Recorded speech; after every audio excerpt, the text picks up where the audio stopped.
Hello everyone and welcome back to another Babbling Irons video with myself, Mike and Sloth. And today we're going to be dissecting the new link, which is to Harry Maguire.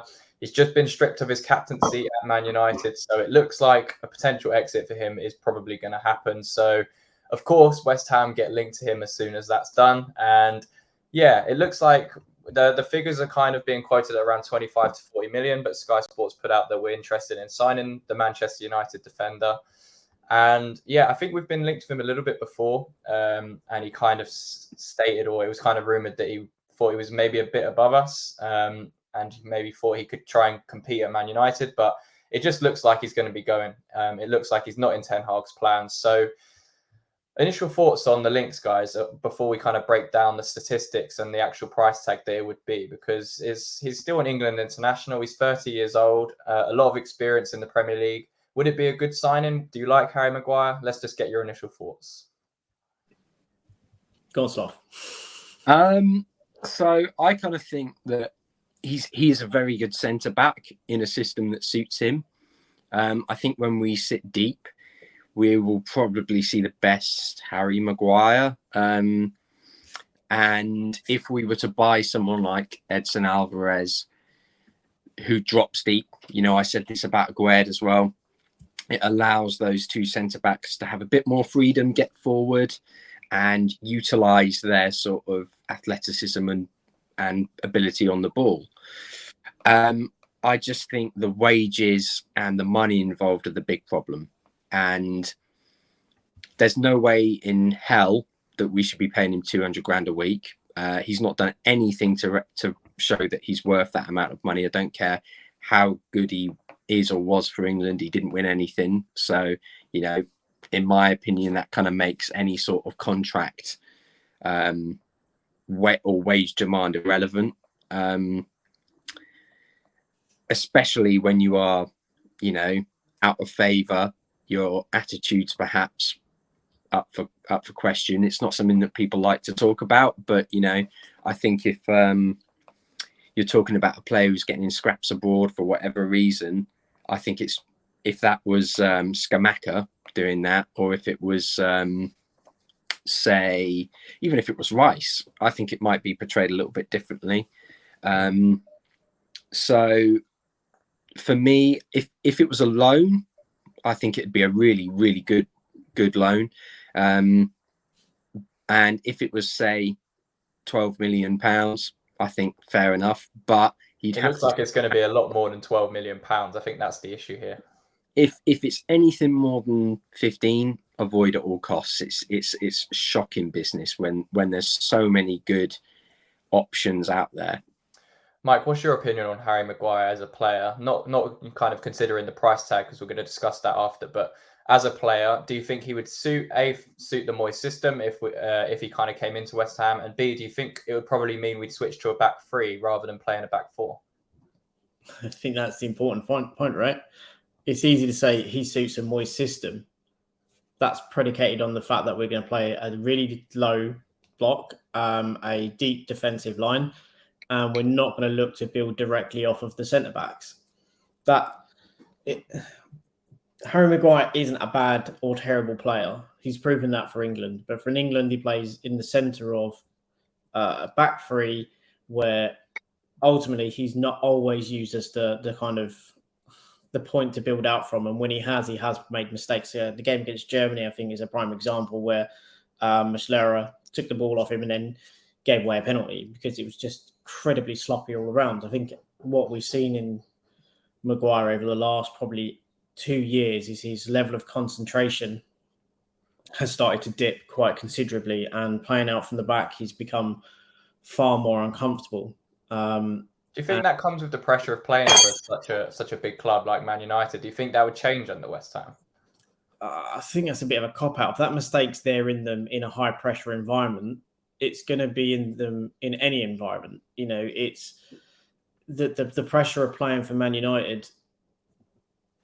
You granted maybe add something to it, but again, it's an easy cop-out to say that, the pressure of playing for United meant that I couldn't relax and play my natural game. It's like, well, hang on. You said you thrived and you want to play at that level. So we are aspiring to go to that level. So why would you then be looking for someone who has issues with mentality at that level? Now, that's why I think it's a cop-out. I don't think that is the case. I think that may be an argument people will make in defence of him, but I don't think he would accept that as an argument, because I don't think he would. He's also the captain. Right. He'd be able to cope with that. Yeah, absolutely. So I don't think that is a necessary thing. And I think, again, if we go to a back three, again, I think he works. But then the other problem is, which I don't think people consider, is, well, okay, we go to a back three. So then the question is, right, well, then we need 6 good centre-backs. If we bring him in, that means we've only got, currently 3 centre-backs, if that's right. So we've got 4 centre-backs. Bringing Maguire, that makes it obviously 5. So then do we promote one of the youth players? Do we then go out back in the market to get another centre-back? Then we have questions as to, well, or maybe you then say, well, Cresswell, you come in as another left-sided centre-back. Then you have the problem is, well, then we don't have another left wing back because we only have Emerson. We can't really play Cresswell there because he needs to be a defensive a centre-back cover. Then you look at the right-hand side. Well, Ben Johnson's possibly going. Soufal maybe not as well suited as wing-back as he is full-back. So again, so it's the problem of you go get Maguire, but then what are the further reaching problems? Because going to a back three, it's a throwaway, simple comment as to, we can just go to a back three. Yeah. But then it's the other implications it has elsewhere in the squad, which means then you have to reprioritize how then you build your squad. And then is Harvey Barnes then necessary? Because are you going to play with 2 up top? Are you going to play with 2 wingers? There are far more questions that come out of the recruitment of Harry Maguire than I think maybe people are considering, especially if you say you would go to a back three. If you go to a back 4, that's fine. But again, then we're essentially, I guess the thing you then have to say is you're going to have to play completely counter-attacking, play with the kind of a deep defensive line. How we played with Leicester, that's when they got the best out of him. Yeah. Because when there's not much space in behind, he's also not asked necessarily to constantly receive the ball under pressure from the back, because you maybe play at times a bit more direct. Then you are going to get the best out of him. But I think if you're relying on him to be the player that you build from, I don't think you do that. And we've also seen problems this year with Aguerd at times when we've done that. And Maguire's been talked about for the last 2 years of being a player that can't always be fully trusted in that type of situation. So to have 2 players that are based on last season deemed as suspect in that respect, you're asking potentially for issues if that's going to be your defensive pairing. And also, again, the other question, if you play a back 4, is Harry Maguire going to be willing to come to West Ham to be second string to Zuma? No, he'll come in to be a starter, that's for sure. Okay, if he does, then who do you drop? So you drop Aguerd, you drop Zuma. That's the point. Is he good enough to drop those players? Well, let's look at it. Let's look at it from a statistical point of view. Last season, obviously, he was very in and out of the team, so he kind of lacked the consistency with the stats. So we've gone the season behind that with the 21-22 campaign. Let's break down kind of what we see here, which is kind of good and bad, and what he would kind of bring to that West Ham team. So either of you guys do feel free to comment on these stats. Yeah, I think what's clear always with Maguire, he's a strong defender when it comes to, he can do his job, right? He's very good aerially, very strong aerially. He's a threat in the area due to that ability to do that. But obviously, he only got 1 goal the previous season. Again, he does have good passing when he's given the opportunity to do that. I do believe that when he's placed under pressure, that can at times completely kind of go. And again, when you also look at, he's played on the left side of Man United's defence for a majority of the time, and even at Leicester, played on the left-hand side as a right footer. What I find difficult about him, there is elements of him that is a very solid player, and elements that very much make him someone that, yes, arguably you should be interested in. But when you factor in the implications to, say, a squad, if we go to back 3, as to what does that mean for our squad building? Does that completely change our plans? In my opinion, yes, it does, if we're going to look to go to a back 3. And then it's the financial commitment. He's on, 200 grand a week? He's probably not going to sign for anything less than, say, 100 grand a week. And if it's a 3-year contract, that's 15.5 million pounds we're committing to him over the next 3 years. I think that's the big thing, isn't it? When we've spoken about what we want to do in this summer, it's we want to start building for the long term. And although Harry Maguire is a good player and he would suit a back three, it's a lot of financial strain to put into a player that's going to be around for maybe 1, 2, max 3 years at the club. So looking at kind of an alternative as to maybe who we could sign that's a better long-term option than Maguire. Harwood Bellis of Burnley and obviously Man City as well.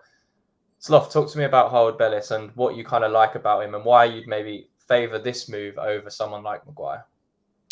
Well, I think not only is he, if you watched him for Burnley last season, he showed maturity beyond his years, but the ability he showed on the ball and also just the willingness to also commit the odd nasty little shirt pull to break up a counter attack and things like that. I think it really showed maturity beyond basically his 21 years. I think that he's a player West Ham fans would really get behind, and he's really someone who I think, going off interviews, wants to see himself at the top, wants to see himself playing for the England side in the future.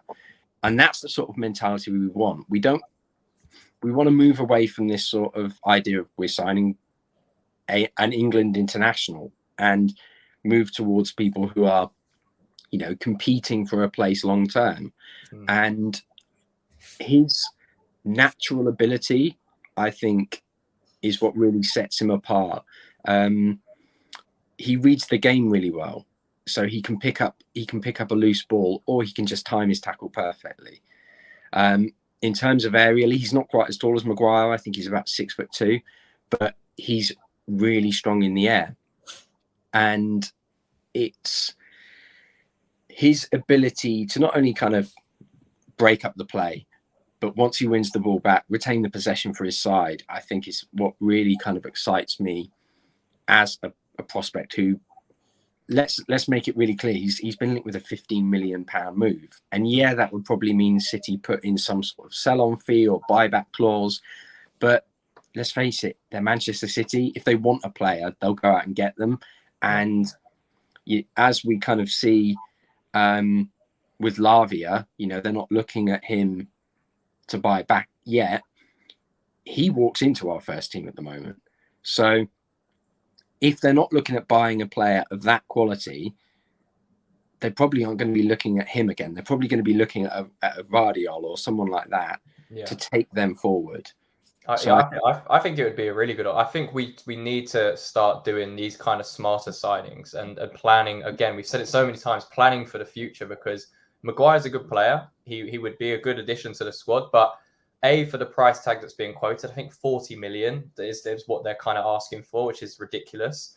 And obviously the wage structure, which we mentioned earlier, is going to be probably one of our top earners at the club. And you look at what we did with Danny Ings in January, immediately came in and is on like 150 grand a week, something like that. So it's not sustainable. It's not something that we brought Tim Steidten in to do. So Mike, final thoughts on the whole Harry Maguire situation. Would you go ahead with the move, or would you look to someone like Harwood Bellis? The way I look at it is, if we were to go for him, he's probably going to cost us, as a minimum, 120 grand a week. It's going to cost us potentially 35 million, not grand, 35 million as a transfer. That's a 53 million pound commitment, nearly 54 million pound commitment on a 30-year-old over a 3-year period. That's insane. We are talking about, we're a club that needs to be smarter, and we also have financial fair play, and we're thinking about committing 53 million pounds to a 30-year-old, regardless of talent, etc. Let's just put it down to that brass tacks. And at the end of that 3-year period, he may go for free. Even if we get him on a 4-year contract, at the end of 3 years, we've still committed to essentially nearly about 45 million pounds or so with amortization. And then what are you going to sell him for? You're not going to sell him for 35 million. You maybe get 5-10 million out of a deal. So again, you've committed all of that money and so little return to then reinvest. And I think one of the main things that I find interesting is that we've been talked about, or the link with Maguire, the main reason we talk about Maguire is because he is a leader. Mm-hmm. Now, what I find so interesting about that, with people saying that we don't have any leaders, is the fact that people say we don't have leaders, but if you look at our squad, we've still got Lucas Fabianski, we've got Aaron Cresswell, we've got obviously Kurt Zuma. Souček was a captain for Prague. Soufal is a leader on the pitch. You could argue Bowen, to a point, is when he is playing and on form, he drives the team forward. Fornells, to a point, again, you could argue he's a leader. There's Aged also. That's about 7-8 players that you could argue are potentially leaders or leaders of that dressing room. Yeah. Why do you need another one within there? Also, Harwood Bellis, for example, was the England team that just went and won. He was the captain of that England team. He is a captain in the making. And I find it interesting that there's always often this talk that we need more leaders. I think what people really mean is actually what they want to see is more characters in the club, more people that have a determination to drive on. And I think you're going to find, again, to use Moyes' own words against him, he wanted a young, hungry team that had passion and drive to move forward. Maguire doesn't fit that, and it just really comes across as a deal that's being made or being looked at because it suits a here and now agenda, because we don't have any, we're not planning or not even willing to look beyond this year. And it seems to be that some of these targets are purely that. Sorry, and even another player that actually I missed, even Antonio, it wasn't his best season last year, but the season before he led West Ham, quite frankly, as that front man. So to say they're not leaders in our team, I think does a disservice to many of the players that have done well over the past 3 years. And I don't necessarily see the need to bring in a 30-year-old that's going to cost us probably approximately 50-odd million pounds. I think an important thing to mention as well is, we talk about his leadership qualities, but all we've heard from Manchester United's dressing room over the past 4 years since he's been there is terrible rumour after terrible rumour. It's been controversy after controversy that I'm not going to touch on. And where's his leadership in that? If he's so good at leading players, I'm not saying he has to be the guiding hand and the saint in all of this, but in my opinion, I only really see his leadership at an international level, and that's when he doesn't spend week in, week out with these players. He meets up with them every so often, and it's a group of lads who all have the same mentality while they are together. When you're leading a constant team across a season, it's a very different challenge. And if you speak to any Man United fan, they will tell you, we had Cristiano Ronaldo, and apparently they butted heads. Like they were really kind of against each other. And when you talk about the approach of these professional players, Cristiano Ronaldo is coming from this completely clean living side of things, and Maguire's at the total opposite end of that spectrum. So I just think it's a nonsense that he is this divine captain, and he's going to be the player that turns this side into a top 6 contender. Now, don't get me wrong, I think he's a very capable and good centre back, but I just don't think he's right for us at all at the moment. Yeah, no, I would agree. He fits he's a blunt tool that fits a certain way. And if we played that a certain way, Maguire would be fantastic for us. But there's too many other question marks for me. Yeah, no, I think we're all on agreement that there's probably better options we should be targeting, and it seems like you mentioned, it's kind of a Moyes short-term solution, which we've seen with a lot of targets so far this summer before Tim Steiner's come in. So we'll have to see how it progresses. Let us know in the comments what you think about the kind of link to Harry Maguire. Would you like to see him at West Ham? Would you like to see someone else? Let us know in the comments. Leave a like on the video. As always, subscribe to the YouTube channel. And lads, until next time. Come on, you're all right.